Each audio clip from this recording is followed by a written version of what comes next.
그래서 제가 느낀 거는 보니까 결국 세금을 매기는 데는 국세청이 있더라고요. 그래서 여러분 국세청 홈페이지 아마 안 들어가 보실지도 모르겠어요. 근데 들어가 보면 상당히 진짜 서비스가 많습니다. 그게.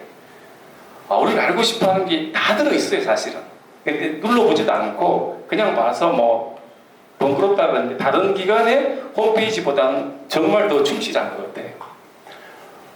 보시면은 뭐 진짜 세금 관련해서 자세한 게 우리가 알고 싶은 게 사실 거기 답이 다 있어요. 그리고 뭐 그러다 보니까 나한테 도움이 되는 혜택도 알 수 있고, 그리고 국세청의 입장, 뭐 최신 해석이라든지 아니면은 법원의 판례라든지 이런 것도 제일 빠르게 실리는 데가 국세청 홈페이지입니다. 법령 정보 시스템 따로 들어가게 되면은 거기서 활용하는 것도 괜찮겠더라는 거죠. 물론 이제 여러분들께서 워낙 바쁘시니까 직접 보실 일은 없겠지만 심심할 때 한 번씩 들어가 보는 것도 괜찮더라는 거예요. 뭐 종부세 같은 경우도 이수가 있으면 들어가 보면 제일 먼저 떠 있습니다. 사실 보면은 그런 부분들이 있더라는 거죠.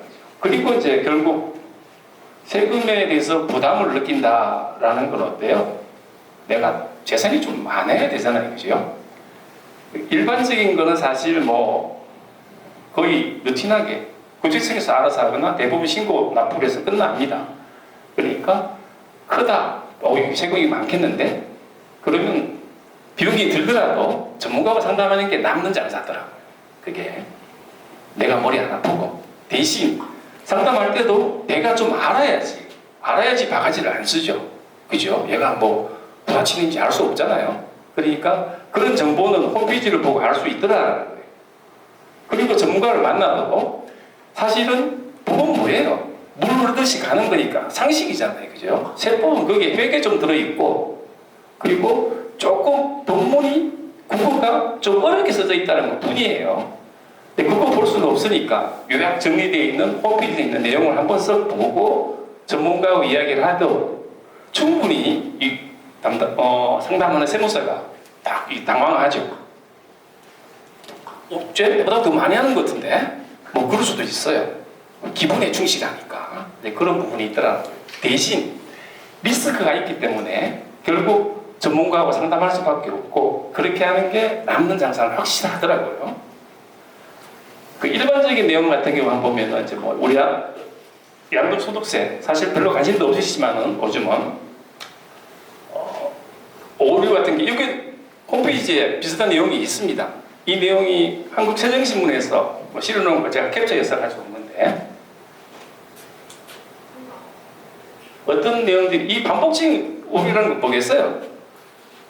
자주 틀리니까 이런 부분은 그냥 내가 알고 있으면은 신고할 때 세무사들이 또 놓친다는 경우가 많다라는 거죠. 뭐 양도가액 뭐 1번 같은 경우에는 뭐 다운계약 썼으니까 방법 없는 거고, 동그라미 2번 수용보상금, 정액보상금 뭐 좀 수용되면은 기본적으로 그 수용 지역에 변호사님도 계시고 부모사님도 계시고 해서 이의를 많이 제기를 하시고 거기에 뭐 30% 수수료 이렇게 하는 식으로 해서 그럼 추가로 더 받으면은 받는 것도 신고를 해야 됩니다. 그죠? 근데 뭐 국가에서 모를 것이라 생각하는데 자료가 다 온다라는 거죠. 물론 이게 수정신고 염인데 받은 날로부터 애정신고처럼 2달 이내 신고하면은 가산세 없습니다. 물론 안 해버리면 나오겠죠. 그죠? 신고나 부가산세 다 없는 부분. 그리고 동그라미 3번 같은 경우에도 보면은 보통 우리 토지 팔면 그 위에 건물이 있습니다. 그렇죠? 토지 건물 같이 팔게 되면 어때요? 건물 부분에는 부가가치세라는 게 붙어요. 그러면 건물 값이 적을수록 좋죠. 그러니까 땅에 금액을 많이 안분하고 건물에 적게 안분해서 부가세를 적게 내려고 이렇게 계약서를 썼어요. 이제 그걸 임의로 구분했다 그러는 거예요. 세법에서는 그렇게 임의로 구분하면 근거 없이 뭐 감정평가액대로 구분한 것도 아니고 그렇게 구분하게 되면은 기준시가로 안분하게끔 되어 있어요.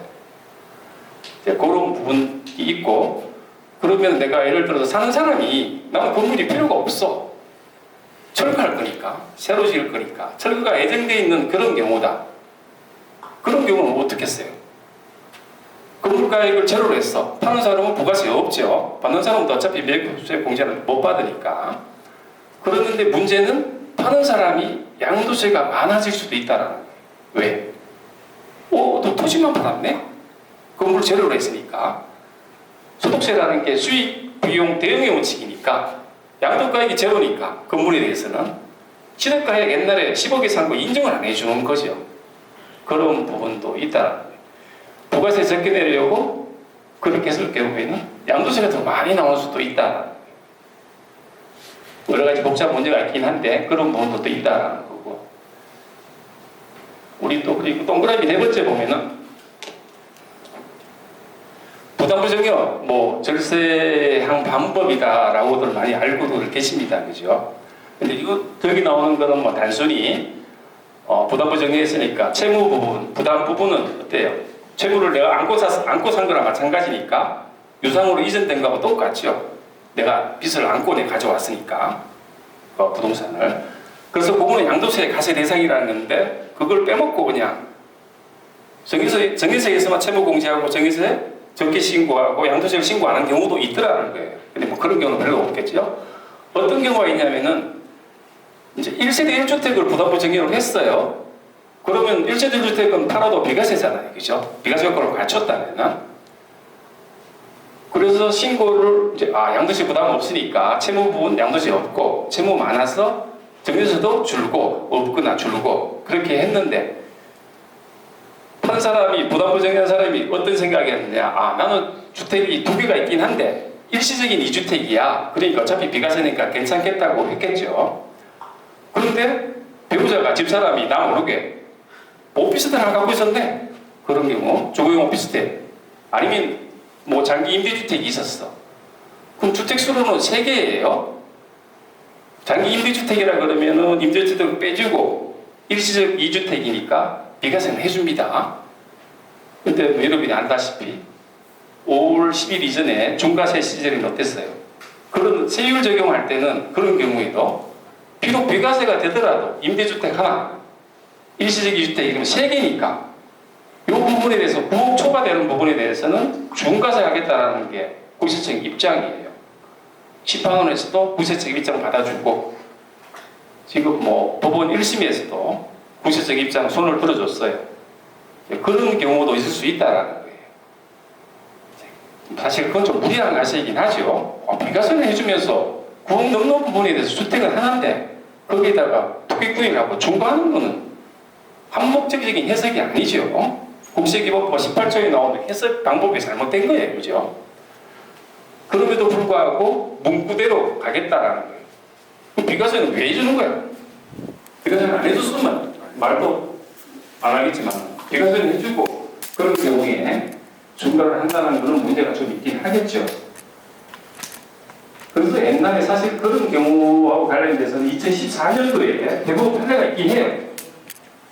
특이성이 없으면 중과하면 안 된다고. 그 당시에는 비과세를 안 해주는 상태였어요. 임대주택도 있으면 주택수에 포함시켜서 그냥 비과세 안 해주고 주택 2개니까 일시적 2주택이 3개니까 비과세를 안 해줬는데 그러니까 투기세이 있는지 없는지를 따져보라고 이야기를 했는데 지금은 2017년, 2015년 7월 15일인가? 그때 이제는 임대주택 있으면 주택수에서 빼주는 걸로 비과세 할 때 법이 바뀌었어요. 그 비과세도 되고 되면 중과를 안 한 게 맞는데 그렇게 하는 경우들도 지금 하고 있다라는 거죠. 물론 이제 법이 또 개정을 했죠. 그런 경우에는 중과하지 말라고 시행령을 다시 개정을 했습니다. 그죠? 개정되기 전 일이죠.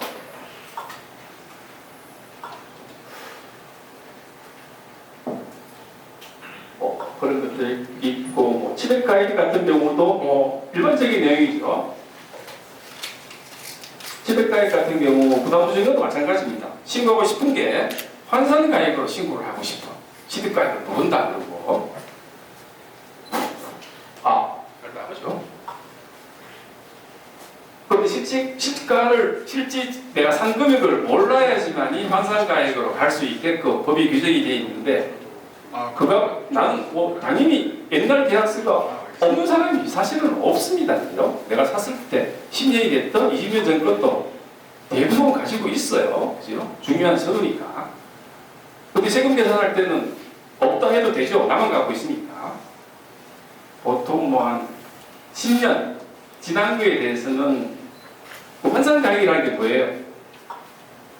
양도가액이 있으면은 기준시가 상승 비율만큼 시백가액을 잡아주는 거예요. 옛날. 옛날에 10억이어도 상승 비가 2배 정도 이렇게 보면은 기준시가하고 실가하고 중간 정도가 환산가액이 적용이 되는 경우가 많더라고요. 뭐 그런 환산가액을 쓰고 싶다면은 최소한 10년이 지난 걸 한다든지, 파는 사람이 내가 살 때 파는 사람이 법인이 아니라든지, 국가가 아니면 안 되겠죠. 왜? 자료가 다 통보되고 나온다라는 거겠죠. 그런 부분들 조심할 필요가 있다라는 거죠. 뭐 감가상각 이런 내용도 있고, 좀 뭐 별 재미없는 내용들이죠, 그죠?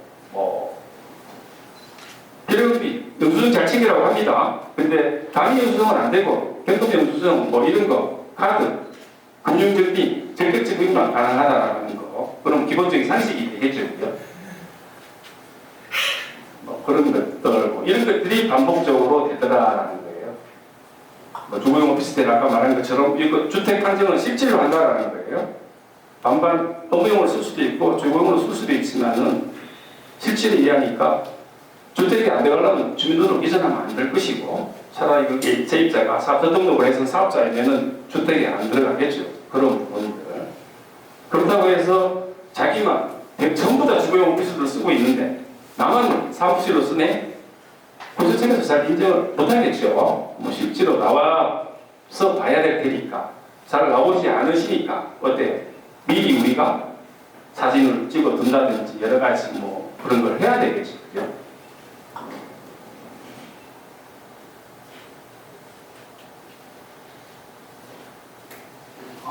이거 또 나오네.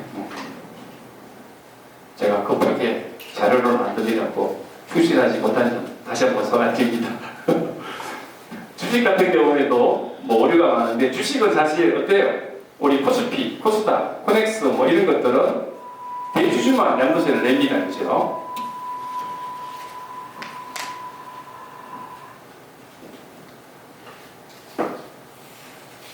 다행히 어때요? 대주주가 내년부터 법이 바뀔 예정이라고 나온 게 있죠. 들어보셨지만 대주주 이름 자체를 고액주주로 바꾸고, 지금 대주주 기준이 상장 주식 같으면은 1% 하고 10억 이상이면은 대주주입니다. 그죠? 근데 코스피, 코스닥, 코넥스 같은 경우에는 지분 비율은 없애버리고 금액으로 100억 이상인 경우에 대주주로 보겠다. 그것도 예전에는 나하고 특수관계에 있는 사람 주식 수 다 합쳤을 때 판정을 했는데, 나만 내가 갖고 있는 주식만 갖고 고액주주인지 보라는 거죠. 그게 5분 개정 예정안에 들어 있습니다. 이러면 또 고액주주로 바뀌니까 지분 비율이 안 되라는 거겠죠. 그죠? 그리고 보통 우리 상장 주식 이런 것보다 비상장 주식에 관심이 많을 수도 있습니다. 그죠? 근데 비상장 주식에 대해서는 그게 고액주주 개정이 없습니다. 지금 기준은 지분 비율 4%, 시가 10억 이상이면 대주주에 해당이 됩니다. 그죠? 비상장 주식은 대주주가 아니더라도 양도세는 과세 대상입니다. 하면은 다만 대주주인지 여부가 영향을 미치는 데는 세율이에요. 중소기업이면서 대주주가 아니면은 양도세율이 10%예요. 중소기업이더라도 대주주면 20%가 되는 거거든요. 뭐 대부분 중소기업, 예를 들어서 우리가 보는 비상장 주식 중소기업 수가 많으니까. 근데 금액 기준이 10억이고 지분 기준이 4%니까 4% 안 되는 사람이 어디 있겠어요, 그죠? 비상장인데 대부분. 그래서 뭐 대주주에 해당이 된다라는 거고, 대주주에 해당이 되면 뭐 20% 해당이 되는 그런 부분이다라는 거죠. 이 세율과 관련된 게 오류가 많다라는 거고, 대주주 판단에 대한 오류가 많더라라는 거예요. 신고 내용을 분석을 해보니까 이런 내용이 나오더라라는 거죠.